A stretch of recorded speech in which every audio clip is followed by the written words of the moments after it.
اللہ دل کی باتیں بن کہے سنتا ہے، کیونکہ وہ دل میں رہتا ہے۔ اللہ جن سے پیار کرتا ہے انہی کو مشکلات کے راستے پہ ڈالتا ہے، تاکہ بعد میں انہی آنسوؤں اور اسی تڑپتے ہوئے دل کا سکون بن سکے۔ جو کچھ بھی تمہاری زندگی میں ہو رہا ہے اسے ہونے دو، تمہارے رب نے تمہاری سوچ سے بہتر تمہارے لیے سوچ رکھا ہے۔ اللہ کے پاس وہ سب کچھ ہے جو تمہیں دینے کے لیے دنیا کے پاس نہیں۔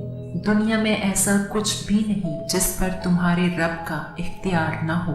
عطا کے ذرائع مختلف ہو سکتے ہیں، مگر اللہ دعائیں کبھی رد نہیں کرتا، وہ تو خفا ہو کر بھی ساتھ نہیں چھوڑتا۔ تمہارے دل میں مسلسل ایک ہی خیال کا آنا اللہ کی جانب سے اشارہ ہے کہ معجزے اب بھی تمہاری ایک دعا کے منتظر ہیں۔ معجزے اب بھی تمہاری ایک دعا کے منتظر ہیں۔